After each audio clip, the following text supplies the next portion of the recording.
Morning. എല്ലാവർക്കും എൻ്റെ പുതിയ വീഡിയോയിലേക്ക് സ്വാഗതം ഗൈസ്. അപ്പോൾ നമ്മളിന്നൊരു ഡേ ഇൻ മൈ ലൈഫ് ചെയ്യാൻ വിചാരിച്ചിട്ടൊന്ന് സൺഡേ ആണ്. അപ്പോൾ ഞങ്ങൾ കുറച്ച് നേരം വൈകി 9:30 കഴിഞ്ഞോട്ടാണ് എണീക്കാനായിട്ട്. അങ്ങനെ രാവിലെ തന്നെ എണീറ്റ് പോയി ബ്രഷിങ്ങും ഫേസ് വാഷിങ്ങും ഒക്കെ കഴിഞ്ഞു നേരെ കിച്ചണിലേക്ക് വിട്ടു കേട്ടോ. അപ്പോൾ ഇന്ന് നമുക്ക് ബ്രേക്ക്ഫാസ്റ്റിന് ദോശയായിരുന്നു കേട്ടോ. ദോശ അമ്മ മാവ് അരച്ച് വെച്ചിട്ടുണ്ടായിരുന്നു. അമ്മ 2-3 ദോശയൊക്കെ ഉണ്ടാക്കിയിട്ട് അമ്മയ്ക്കൊന്ന് ലീവ് അല്ലായിരുന്നു, അമ്മ ഡ്യൂട്ടിക്ക് പോയി കേട്ടോ. അപ്പോൾ അച്ഛനുള്ളത് അമ്മയ്ക്കുള്ളതൊക്കെ അമ്മ ഉണ്ടാക്കി വെച്ചിട്ട് അമ്മ അത് കഴിച്ചിട്ടാണ് പോയത്. അച്ഛൻ പണിക്ക് പോയി, അമ്മ ഡ്യൂട്ടിക്കും പോയി കേട്ടോ. അപ്പോൾ ഞങ്ങൾ എണീറ്റു ഇതാ കുഞ്ഞുമണീനെ ബ്രഷ് ചെയ്യാൻ വേണ്ടിയിട്ട് ചെയറിൽ എത്തിയേക്കാം കേട്ടോ. അങ്ങനെ ബ്രഷിങ് കുറച്ച് മടിയായി തുടങ്ങിയിരിക്കുന്ന ആൾക്ക്. ആദ്യമൊക്കെ ഭയങ്കര ഇഷ്ടമായിരുന്നു കേട്ടോ. ഫസ്റ്റ് പ്രാവശ്യം ബ്രഷൊക്കെ കിട്ടുന്ന സമയത്ത് ഭയങ്കര ഇൻട്രസ്റ്റിംഗ് ആയിരുന്നു ബ്രഷ് ചെയ്യാനൊക്കെ. ഇപ്പം അതില്ല കേട്ടോ, കുറച്ച് മടി പിടിച്ച് തുടങ്ങിയിരിക്കണം. അങ്ങനെ ബ്രഷിംഗ് ഒക്കെ കഴിഞ്ഞു ഞങ്ങളിതാ ബ്രേക്ക്ഫാസ്റ്റ് കഴിക്കാൻ വേണ്ടി പോവാണ് കേട്ടോ. അതിന് കുഞ്ഞുമണിക്ക് ഇങ്ങനെ വാരി കൊടുക്കുന്നത് വല്ലാതെ ഇഷ്ടമല്ല. ആൾക്ക് ഒറ്റയ്ക്ക് ഞാൻ ഇങ്ങനെ പൊട്ടിച്ച് കൊടുക്കും ദോശയൊക്കെ. അപ്പോൾ അതിങ്ങനെ ഓരോന്നോരോന്നായിട്ട് നുള്ളി കഴിക്കുകയാണ് ചെയ്യാറ്. പിന്നെ ഞാനും ബ്രേക്ക്ഫാസ്റ്റ് കഴിക്കുന്ന സമയത്ത് എൻ്റെ കൂടെ ഇരിക്കുമ്പോൾ ഞാൻ വാരി കൊടുക്കും. അങ്ങനെയാണ് കേട്ടോ ഞങ്ങൾ ചെയ്യാറ്. അങ്ങനെ ഞാനിതാ ബ്രേക്ക്ഫാസ്റ്റ് കഴിക്കാൻ വേണ്ടി പോവുകയാണ്. അപ്പോൾ നമുക്കിന്ന് ബ്രേക്ക്ഫാസ്റ്റിന് ദോശയാണ് കേട്ടോ. ദോശയ്ക്ക് നമ്മൾ സാധാരണ ചട്നിയും ചമ്മന്തിയൊക്കെയാണ് ഉണ്ടാക്കാറ്. നമ്മുടെ മിക്സി ഇന്ന് പണി മുടക്കിയ കാരണം നമ്മളിന്ന് മീൻകറി വെച്ച് അഡ്ജസ്റ്റ് ചെയ്തു കേട്ടോ. അപ്പോൾ ഇന്ന് മീൻകറി നമുക്ക് ചെമ്മീൻ കറി ഉണ്ടായിരുന്നു തലേ ദിവസത്തെ. അപ്പോൾ അത് കൂട്ടിയിട്ട് നമ്മൾ ദോശ കഴിച്ചു. കൂടെ അനിയത്തികളും ഉണ്ടായിരുന്നു കേട്ടോ. അങ്ങനെ ഒരാളെ എനിക്ക് വരാൻ കുറച്ച് നേരം വൈകി. അപ്പോൾ ആൾ വേഗം പോയിട്ട് ബ്രഷ് ചെയ്ത് വരാം. ഞങ്ങൾക്കിന്ന് സൺഡേ മാത്രമേ ഞങ്ങൾക്ക് എല്ലാവർക്കും കൂടി ഒരുമിച്ച് നിന്ന് ഭക്ഷണം കഴിക്കാൻ പറ്റുള്ളൂ. അപ്പോൾ അവൾക്ക് ചിറി വരുന്നുണ്ട് കേട്ടോ. വീഡിയോ എടുക്കുമ്പോൾ, ഭക്ഷണം കഴിക്കുന്ന ടൈമിൽ എടുക്കുമ്പോൾ ഒരു ചിറി വരുന്നുണ്ട്. അങ്ങനെ ഞങ്ങൾ ഈ ഒരു ടൈമിലാണ് ഞങ്ങൾ എന്തെങ്കിലുമൊക്കെ വർത്താനമൊക്കെ പറഞ്ഞിട്ട് ഇരിക്കുക. ഓൾറെഡി നമ്മൾ എണീക്കാൻ നേരം വൈകിട്ടുണ്ടായിരുന്നു. പിന്നെ നമ്മളിങ്ങനെ ഒരേ വർത്താനമൊക്കെ പറഞ്ഞ് ഇരുന്ന് ചായയൊക്കെ കുടിച്ച് ഒരുപാട് നേരം വൈകാറുണ്ട് സത്യം പറഞ്ഞാൽ. പിന്നെ ഉച്ചയ്ക്ക് ഭക്ഷണം എന്ന് പറയുമ്പോൾ ഒരുപാട് നേരം വൈകിട്ടാണ് നമ്മൾ കഴിക്കാറ്. അങ്ങനെ അതൊക്കെ കഴിച്ചു ഞങ്ങളിതാ വേഗം അടിച്ചു വാരലും തുടയ്ക്കലും ഒക്കെയാണ് കേട്ടോ. അപ്പം ഞങ്ങൾ അങ്ങോട്ടും ഇങ്ങോട്ടൊക്കെ ഒത്തൊരുമയിലൊക്കെ പണിയെടുക്കും കേട്ടോ. ഒത്തൊരുമ അങ്ങനെയാണ് നമ്മൾ വീട്ടിൽ, അങ്ങനെയാണല്ലോ. ഒരാൾ അടിച്ചു വരാണെങ്കിൽ ഒരാൾ തുടയ്ക്കും, അങ്ങനെയാണ് കേട്ടോ. ഒരാൾ എന്തെങ്കിലും വെജിറ്റബിൾസ് കട്ട് ചെയ്യുകയാണെങ്കിൽ ഒരാൾ കുക്ക് ചെയ്യും. അങ്ങനെയാണ് ഞങ്ങൾ ഞങ്ങളുടെ വീട്ടിലുള്ള പണികളൊക്കെ ചെയ്യാറ് കേട്ടോ.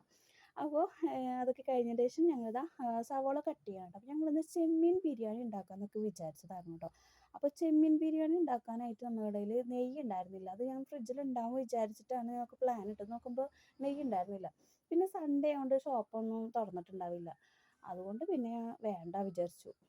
പിന്നെ ചെറുതായിട്ട് മഴ പൊടിയണുണ്ട്, അതുകൊണ്ട് വണ്ടിയിൽ പോകണ്ട ആ ഒരു മടി പിടിച്ചിട്ട് പിന്നെ വേണ്ട, നമുക്കത് പിന്നെ അടുത്ത ആഴ്ച എങ്ങനെ ഉണ്ടാക്കാം വിചാരിച്ചിട്ട് ഞങ്ങളത് അടുത്ത ആഴ്ചയ്ക്ക് മാറ്റി വെച്ചു. അപ്പം ഞാൻ തന്നെ വേഗം ഒരു പാൻ അടുപ്പത്ത് വെച്ചിട്ട് ചൂടാക്കുന്നുണ്ട്. അപ്പോൾ നമ്മുടെ തലേ ദിവസം അമ്മ മസാലയൊക്കെ വരട്ടി വെച്ചിട്ടുള്ള ചെമ്മീനാണ് കേട്ടോ. അപ്പോൾ അത് നമുക്ക് നന്നായിട്ടൊന്ന് ഫ്രൈ ചെയ്തെടുക്കാം. ഫ്രൈ ചെയ്തിട്ട് റോസ്റ്റ് ഉണ്ടാക്കലാണ് ഇവിടെ എല്ലാവർക്കും ഇഷ്ടം കേട്ടോ. അതിപ്പോൾ ചിക്കൻ ആയാലും വേറെ എന്ത് സാധനം ആയാലും ഞങ്ങൾ ആദ്യം ഫ്രൈ ചെയ്തിട്ടാണ് ഞങ്ങൾ ഒന്ന് നന്നായിട്ട് റോസ്റ്റ് ഉണ്ടാക്കാറ് കേട്ടോ. അപ്പോൾ അത് ഞാൻ കുറേശ്ശെ എടുത്തിട്ട് നന്നായിട്ടൊന്ന് ഫ്രൈ ചെയ്തെടുക്കുന്നുണ്ട് കേട്ടോ. അപ്പോൾ ഇതൊന്നും നമ്മൾ ബിരിയാണി ഉണ്ടാക്കാമെന്നുള്ളൊരു പ്ലാനിങ്ങിലായിരുന്നു. പക്ഷെ അത് പെട്ടെന്ന് അത് തകിടം മറിഞ്ഞു കേട്ടോ. അപ്പോൾ അത് കാരണം ഞങ്ങൾ സാവധാനം ഒന്ന് ഉണ്ടാക്കാൻ വിചാരിച്ചു. അപ്പോൾ ഇതാ നമ്മളതൊക്കെ ചെമ്മീനൊക്കെ നന്നായി ഫ്രൈ ചെയ്തതിന് ശേഷം ഞാനിതാ സവാളൊക്കെ നന്നായിട്ട് വഴറ്റിയെടുക്കുന്നുണ്ട് കേട്ടോ. അപ്പോൾ സവാള വഴറ്റിയെടുക്കാനായിട്ട് കുറച്ച് ഓയിൽ ഒഴിച്ച് കൊടുത്തിട്ട് അതിലേക്ക് നമ്മൾ കട്ട് ചെയ്ത് വെച്ചിട്ടുള്ള സവാളയൊക്കെ ഇട്ട് കൊടുത്തിട്ട് നന്നായിട്ടൊന്ന് വഴറ്റിയെടുക്കുന്നുണ്ട് കേട്ടോ. അപ്പോൾ പെട്ടെന്ന് വഴണ്ടി വരാൻ വേണ്ടിയിട്ട് ഞാനിവിടെ കുറച്ച് ഉപ്പ് ചേർക്കുന്നുണ്ട് കേട്ടോ. ഉപ്പ് ചേർത്തിട്ട് പെട്ടെന്ന് എൻ്റെ അമ്മ പറയണ കേട്ടിട്ടുണ്ട്, ഉപ്പ് ചേർത്ത് കൊടുത്ത് കഴിഞ്ഞാൽ പെട്ടെന്ന് തന്നെ വാടി കിട്ടും സവാള കേട്ടോ. അപ്പോൾ 2 മിനിറ്റ് ഒന്ന് അടച്ചു വെച്ച് കഴിഞ്ഞാൽ പെട്ടെന്ന് സവാള ഒന്ന് വാടി കിട്ടും എന്നൊക്കെ പറയാറുണ്ട്. അപ്പോൾ അതേപോലെ തന്നെയാണ് ഞാനിപ്പോൾ ഇവിടെ ചെയ്യുന്നത്. നമ്മുടെ സവാളൊക്കെ പെട്ടെന്ന് തന്നെ വാടി വന്നിട്ടുണ്ട്. അതിലേക്ക് നമ്മളിങ്ങനെ തക്കാളിയാണ് ആഡ് ചെയ്ത് കൊടുക്കുന്നത് കേട്ടോ. അപ്പോൾ തക്കാളി ഒരു 3 തക്കാളിയാണ് നമ്മളിവിടെ എടുത്തിട്ടുള്ളത്. അപ്പോൾ ആ തക്കാളിയൊക്കെ കട്ട് ചെയ്തതിന് ശേഷം നമ്മളിതാ നമ്മുടെ ഈ സവാളയിലേക്ക് ഇട്ട് കൊടുക്കുന്നുണ്ട്. അത് നമ്മൾ നന്നായിട്ടൊന്ന് മിക്സ് ചെയ്തെടുത്തതിന് ശേഷം ഒന്ന് വേവിച്ചെടുക്കാം. ഒന്ന് നന്നായിട്ട് വെന്തതിന് ശേഷം നമ്മൾ അതിലേക്ക് ഇഞ്ചി, വെളുത്തുള്ളി, പച്ചമുളകൊക്കെ നമ്മൾ ആഡ് ചെയ്തിട്ടുണ്ടായിരുന്നു. വീഡിയോ എടുക്കാൻ വിട്ടുപോയിട്ടോ. ഞാൻ എപ്പോൾ വീഡിയോസ് എടുക്കുമ്പോഴും ഈ ഒരു കോഴി എപ്പോഴും കരയും കേട്ടോ. അതെന്താണെന്നുള്ള കാര്യം എനിക്കറിയില്ല. ഇനിയിപ്പോൾ ഈ ഒരു വീഡിയോസ് എടുക്കണ കാരണം, വോയിസ് ഓവർ കൊടുക്കണ കാരണം ആ കോഴീനെ അവിടെ തല്ലി പറഞ്ഞേക്കാൻ പറ്റില്ലല്ലോ. അപ്പോൾ ഈ കോഴിയുടെ വോയിസ് കേൾക്കുന്നുണ്ട് ആർക്കെങ്കിലും ഡിസ്റ്റർബൻസ് ഉണ്ടെങ്കിൽ ഒന്ന് കമൻറ്റ് ചെയ്യൂ കേട്ടോ.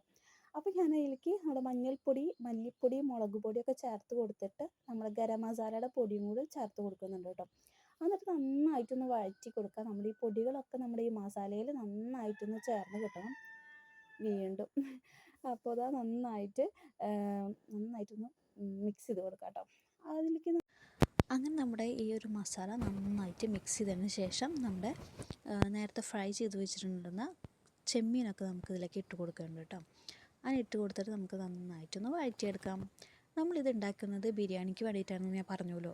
അപ്പോൾ ബിരിയാണി ക്യാൻസൽ ആയതുകൊണ്ട് നമ്മളത് സാധാ ചോറിനുള്ളൊരു റോസ്റ്റ് പോലെയാണ് തയ്യാറാക്കുന്നത്. അങ്ങനെ സാധാ ചോറിലേക്ക് നമ്മൾ റോസ്റ്റ് തയ്യാറാക്കുമ്പോൾ കുറച്ച് വെള്ളം കൂടി ഒഴിച്ച് കൊടുക്കുമല്ലോ. അപ്പോൾ നമ്മൾ കുറച്ച് വെള്ളം കൂടി ഒഴിച്ച് കൊടുക്കുന്നുണ്ട് ഇതിലേക്ക്. അപ്പോൾ ഒരു ഗ്ലാസ് വെള്ളമാണ് ഒഴിച്ച് കൊടുക്കുന്നത്. കുറച്ച് നേരം ഒരു 2 മിനിറ്റെങ്കിലും നമ്മളൊന്ന് അടച്ച് വേവിച്ച് കഴിഞ്ഞതിന് ശേഷം നമുക്കതിലേക്ക് മല്ലിച്ചപ്പും വേപ്പിൻ്റെ ഇലയൊക്കെ ഇട്ടെടുത്തിട്ട് നമ്മുടെ അടിപൊളി ടേസ്റ്റ് ആയിട്ടുള്ള കറി ഇവിടെ തയ്യാറായി കഴിഞ്ഞിട്ടുണ്ടാവും കേട്ടോ. അപ്പോൾ ഞങ്ങൾ 2 മിനിറ്റോളം നമ്മൾ വേവിക്കാൻ വേണ്ടി വെക്കുന്നുണ്ട് നമ്മുടെ ഈ ഒരു റോസ്റ്റ് എന്ന് പറയുന്നത്. അതിന് ശേഷം നമുക്ക് വേപ്പിൻ്റെ ഇല മല്ലിച്ചപ്പൊക്കെ ഇട്ടിട്ട് നമുക്ക് ഇറക്കി വെക്കാം കേട്ടോ. അപ്പോഴേക്കും ഞാൻ എൻ്റെ കുളിയൊക്കെ കഴിഞ്ഞു സുന്ദരി ആയിട്ടുണ്ട് കേട്ടോ ഗൈസ്. സുന്ദരി എന്നല്ല, എന്നാലും ഞാൻ എൻ്റെ കുളിയൊക്കെ കഴിഞ്ഞ് മേക്കപ്പൊക്കെ കഴിഞ്ഞിട്ട് ഇരിക്കുകയാണ്. അത് കഴിഞ്ഞതിന് ശേഷം ഞാൻ ഫുഡ് കഴിക്കാൻ വേണ്ടി പോകാം കേട്ടോ ഗൈസ്. എനിക്ക് ഈ മീനൊക്കെ ഉണ്ടാക്കുന്ന ദിവസം നേരത്തെ തന്നെ കുളിച്ചിട്ട്, സത്യം പറഞ്ഞാൽ നേരത്തെ കുളിച്ചിട്ട് കിച്ചണിലാണ് കയറാൻ എനിക്കിഷ്ടം. പക്ഷേ മീനൊക്കെ കറി വെക്കുന്ന ദിവസം, ഞാൻ കുക്ക് ചെയ്യുന്ന ദിവസം ഞാനങ്ങനെ കഴിഞ്ഞതിൻ്റെ ശേഷമാണ്, കുക്കിംഗ് കഴിഞ്ഞതിൻ്റെ ശേഷമാണ് കുളിക്കാറ്. അങ്ങനെയാണ് ഊണ് കഴിക്കാൻ പോകട്ടെ ഗൈസ്. അപ്പോൾ നമുക്ക് ഇന്ന് അച്ചാറും സാലഡും ചെമ്മീൻ റോസ്റ്റാണ് ഉണ്ടായിരുന്നത് ഉച്ചയ്ക്ക്. അപ്പോൾ ഞാനങ്ങനെ ഫുഡ് കഴിക്കുകയാണ്. അപ്പോൾ അനിയത്തികളുണ്ട്, ഞങ്ങളെല്ലാവരും കൂട്ടിയിരുന്നിട്ടാണ് ഫുഡ് കഴിക്കുന്നത്. അച്ഛന് നേരത്തെ കൊടുത്തു കേട്ടോ. കുറച്ച് നേരം വൈകി, കുളിയൊക്കെ കഴിഞ്ഞ് വരാൻ കുറച്ച് നേരം വൈകി കാരണം അച്ഛന് നേരത്തെ കൊടുത്തിട്ടുണ്ടായിരുന്നു ഫുഡ്. അങ്ങനെ ഫുഡൊക്കെ കഴിച്ചു. ഞാൻ കുറച്ച് നേരം ഒന്ന് ഉറങ്ങിയിട്ട് വരാം ഗൈസ്. എനിക്ക് ഫുഡ് കഴിച്ച് കഴിഞ്ഞാൽ ഉച്ചയ്ക്ക് കുറച്ച് നേരം ഒന്ന് ഉറങ്ങണം. ഒരു 10-15 മിനിറ്റെങ്കിലും ഒന്നും ഉറങ്ങിയില്ലെങ്കിൽ ഒരു സുഖം ഉണ്ടാവില്ല. അങ്ങനെ ഞാൻ കുറച്ച് നേരം ഒന്ന് ഉറങ്ങിയിട്ട് വരാം ഗൈസ്. അപ്പോഴത്തേനും നമ്മൾ കുഞ്ഞുമണി ഉറങ്ങിയിട്ടുണ്ടായിരുന്നു. അപ്പോൾ ഞാനും കുഞ്ഞുമണിയും കുറച്ച് നേരം ഉറങ്ങി. എണീറ്റ് ഞങ്ങളിതാ നേരെ വിട്ടു ഞങ്ങൾ പാപ്പൻ്റെ വീട്ടിലേക്ക്. ഇന്ന് സൺഡേ ആണല്ലോ, എവിടേക്കാണെന്ന് പോയില്ലെങ്കിൽ ഒരു സുഖം ഉണ്ടാവില്ല. അങ്ങനെ ഞങ്ങൾ അവരെ വീട്ടിലേക്ക് പോയിട്ടാണ്. അപ്പോൾ കുഞ്ഞുമണ്ണെ നേരെ എടുത്തു, അവൾ എടുത്തിട്ട് ഒക്കത്ത് വെച്ചു. അപ്പം മേമ ഏതാരാ വന്നേക്കണത് എന്നുള്ള രീതിയിൽ നോക്കുകയാണ് കേട്ടോ. അവരൊട്ടും പ്രതീക്ഷിച്ചിട്ടുണ്ടെന്നില്ല ഞങ്ങളതിനെ. അപ്പോൾ ഞങ്ങൾ വെറുതെ അങ്ങോട്ട് പോയതാണ് കേട്ടോ. അങ്ങനെ ഞങ്ങളവിടെ പോയി ഇരുന്ന് ചായയൊക്കെ കുടിക്കുകയാണ് കേട്ടോ. ഞങ്ങൾ അവിടെ നിന്നിട്ട് ആ ചായക്ക് നല്ല വട്ടനുള്ള നുറുക്കും നല്ല കട്ടൻ ചായയൊക്കെ ഉണ്ടായിരുന്നു. അങ്ങനെ അതൊക്കെ കഴിച്ചു. ഞങ്ങൾ അവിടെ നിന്ന് തിരിച്ചു പോരുകയാണ്. കുറച്ച് ഫോട്ടോസൊക്കെ എടുത്ത് വീഡിയോസൊക്കെ എടുത്തിട്ട് നമ്മൾ തിരിച്ചു പോകുന്നു. അപ്പോൾ ഇത്രയേ ഉള്ളൂ നമ്മുടെ ഒരു Sunday day in my life എന്ന് വെച്ചിട്ടുണ്ടെങ്കിൽ. അപ്പോൾ നമ്മുടെ വീഡിയോസൊക്കെ ഇഷ്ടപ്പെട്ട് കഴിഞ്ഞാൽ ലൈക്ക് ചെയ്യാനും ഷെയർ ചെയ്യാനും സബ്സ്ക്രൈബ് ചെയ്യാനും മറക്കരുത് കേട്ടോ. നെക്സ്റ്റ് അടിപൊളി വീഡിയോ ആയി വരുന്നവരെ ബായ്.